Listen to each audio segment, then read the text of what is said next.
So welcome to the last major session of our annual update called the Lighthouse SIG. Just from the name, it's very hard to guess what it's about. We talk about best practices in open source. It's the first time we're speaking here because the group just started last year. I have a few slides on this, and I really want to start with say thanks to the SIG community. We have a very lively and active discussion around, see that people take up responsibilities, and specifically, I also want to mention Simone and Wendy, who brought in a lot of effort, prepared material, updated it, and also contributed significantly to the work that I can present today. And starting with a little bit of setting the scene. So if we look at the Lighthouse OSS, OSS doesn't necessarily stand for open source software, but could also stand for open source standard. And if we look into the traditional way of building software and looking into the processes, it's often built for proprietary software. So it means you work according to very strict development environment where you have a lot of control about the people. You start with project documentation and so on because you make an offer and a quote for the customer.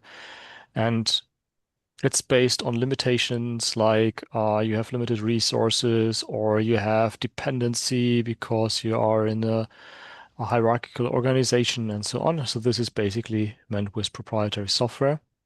And if you look out in the wild, there is currently no existing quality standards. Feel free to leave a comment if you disagree and have a number for me, which I can look into, but that measures established open source development practices. However, if you look into the wild, OSS communities have demonstrated mature processes and consistent quality. Just take like curl, OpenSSL, a lot of other security-related projects which are used and just taken because of their maturity created in the open. And these are trusted parts which basically have never been developed according to one of the quality standards out there. So OSS, open source software, is a viable choice for regulated industries already there, but there is not really a matching standard which can fulfill this. We described the goal of the work group a little bit broader, and we said we want to evaluate and document established open source development best practices. So it's really to look into what has been there, what has been done, and then provide others a guide to say, like, how can I judge and rate the quality of this project? And as a further step, then put this as a combination into a real standard. It's not that we're so much about having fun on writing the standard, but I think it can help a lot of industries because these industries, which are regulated, the safety critical industries, demand some kind of referable quality management system and practice. And this could be here. We wanted to do this a very structured way. So from the overview, it goes into three phases, which we had in 2025. We wanted to determine the status quo. That's what we did by looking into what safety and quality standards do we find, security standards, what is actually there. We did a literature research because we thought most likely someone will already have made up their mind on what's there. And we also wanted to do an assessment of the first projects. This is still ongoing. We haven't completed this. I'll tell about it a little later.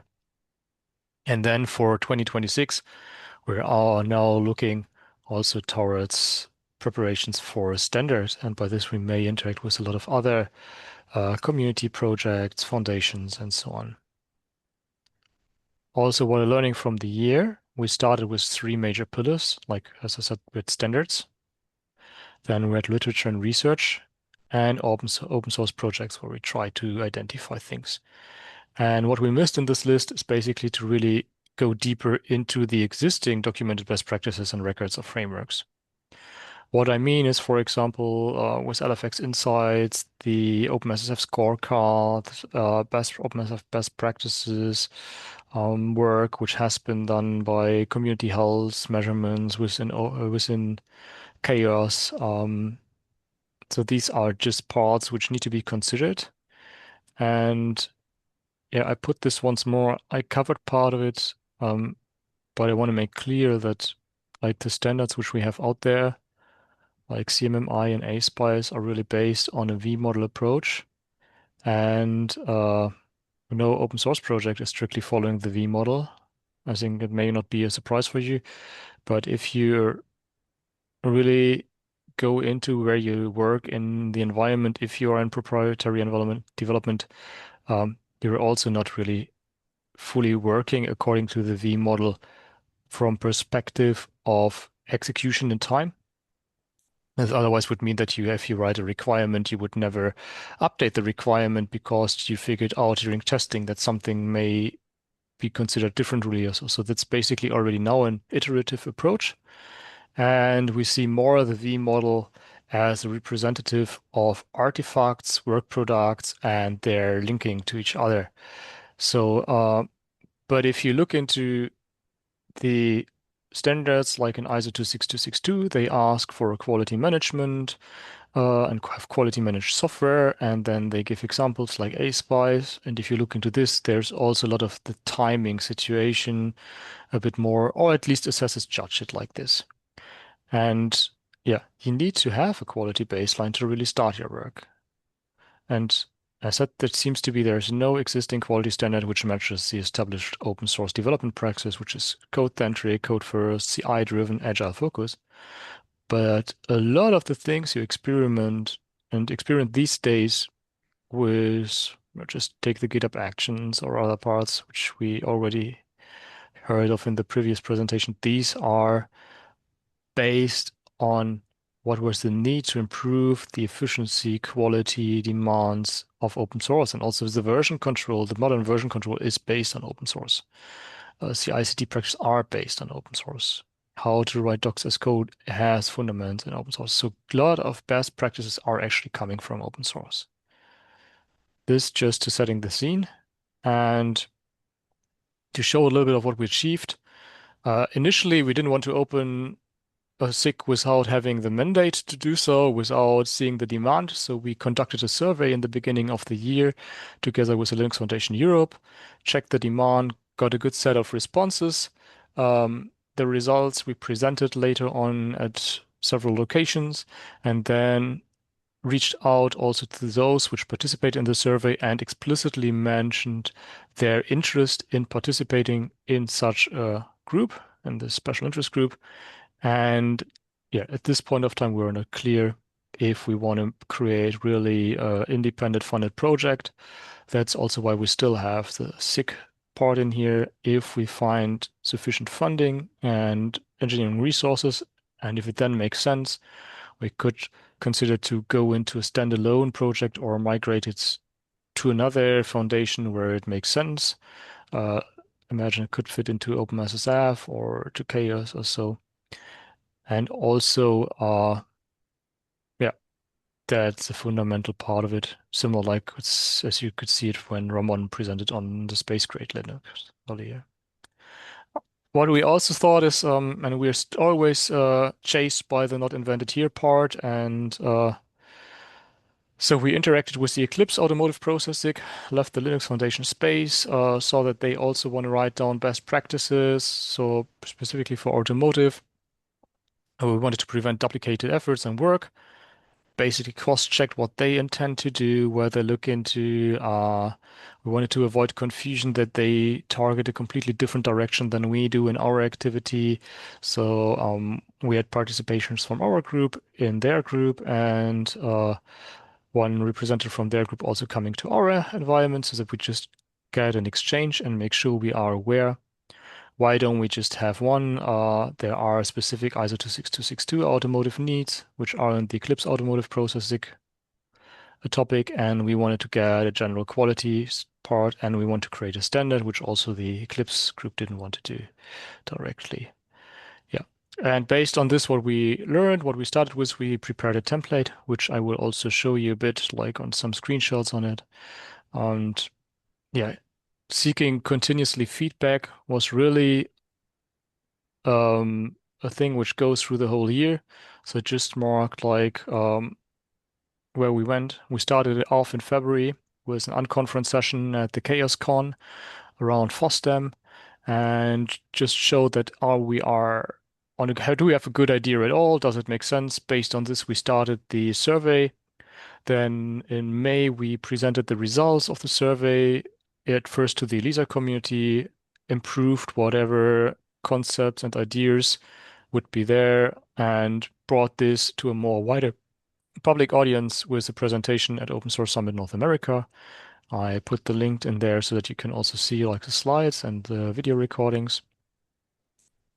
Then we also had the first presentation to the community at the ELISA workshop in Munich. This was done by Simone. So it was again an internal shot on how we filled the template with Xen and Yocto as the first two projects. And the third project, which was under evaluation, was the LLVM compiler. And there was a presentation by Wendy at the Eclipse SDV meetup.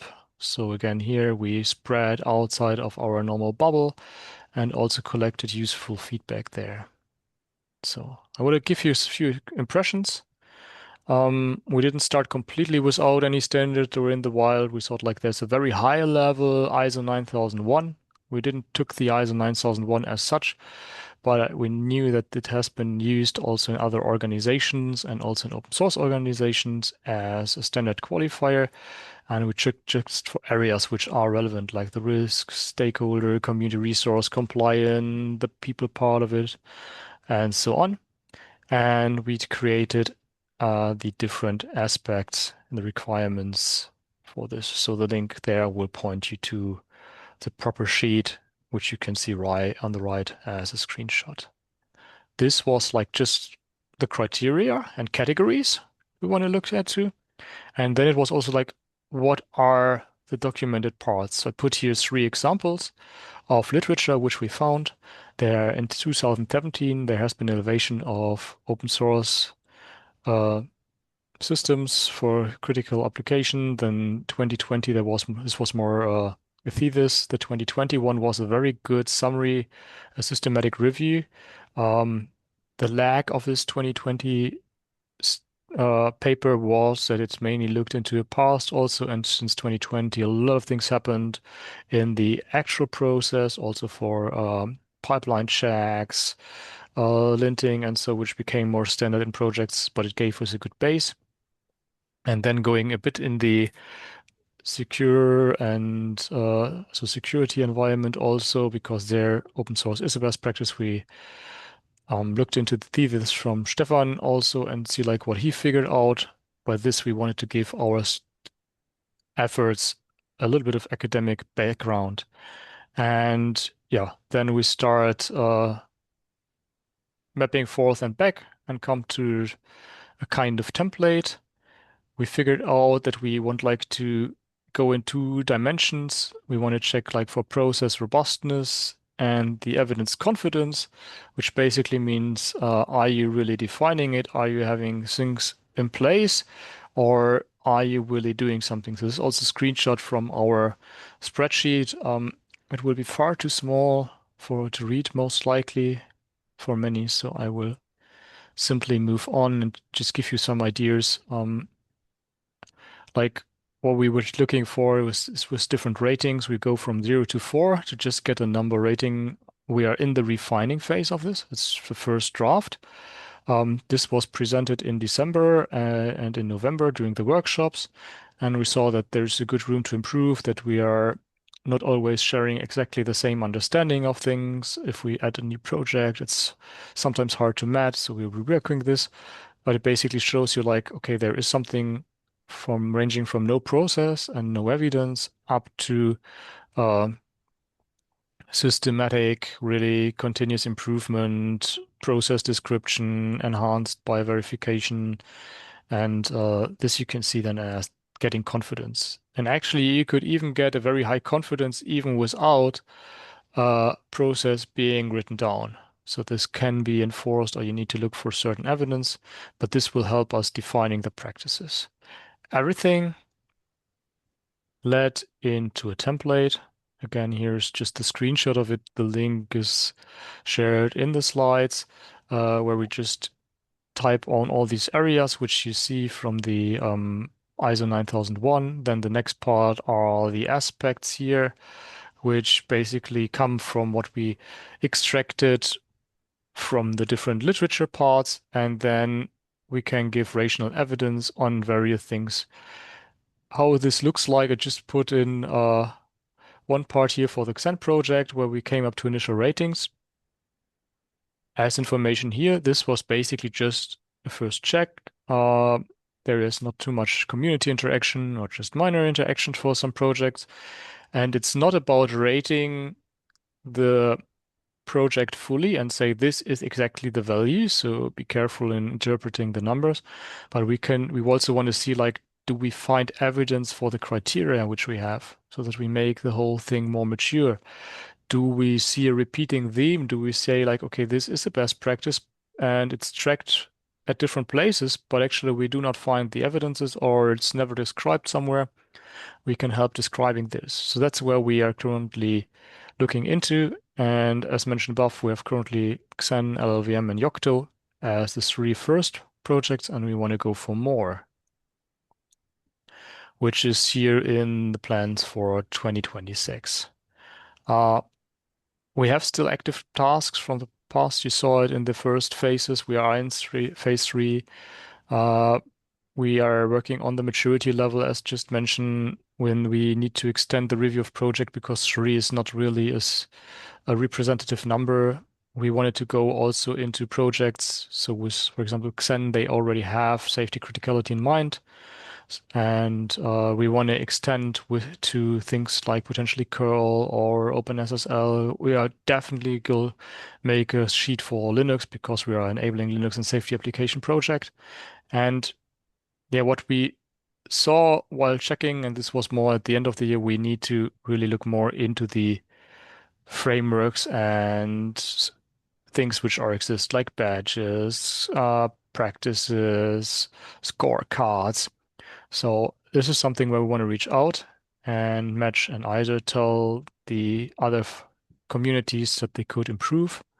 Want to cross-check. We want to also give guidance on what do you really do? Is it more, where can these help? And also write down the purpose of these because they may not have all the same intention, but you see many different ratings, many different numbers. So we want to get clarity on this. So to really come to a point uh, where it helps you as a user to progress on things. And then the other thing to consider is, like, when we get more mature and we want to start writing a standard, it's not that you should start from zero.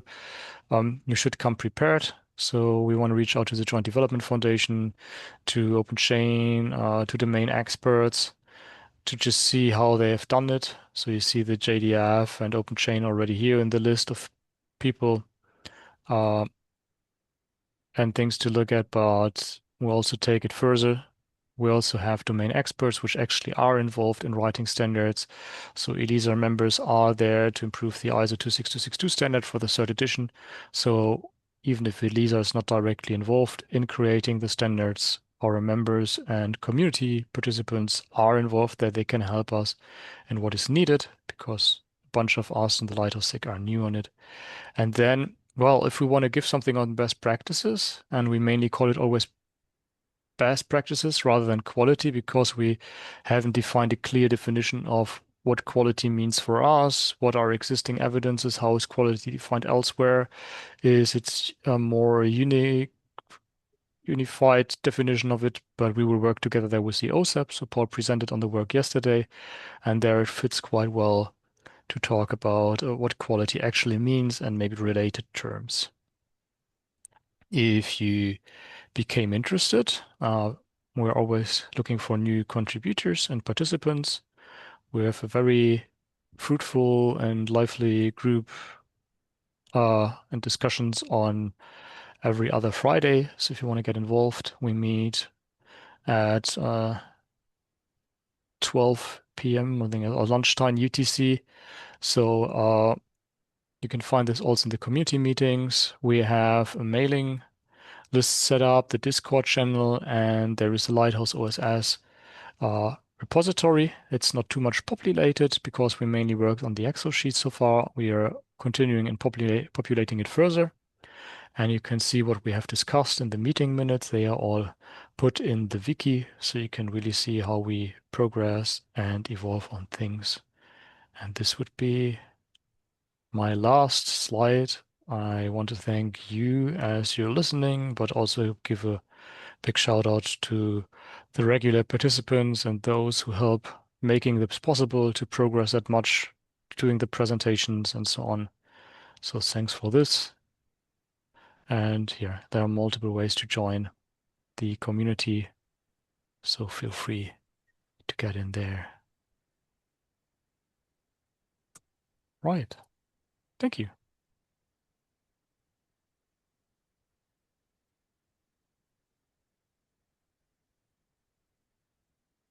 Anyone comes with a question. So I just see the chat today. I don't see the Q&A like yesterday. Don't know if there's a Q&A. Disappeared. So therefore I would concentrate on the chat. You can also raise your hand if you want. And otherwise we would stop here, I guess.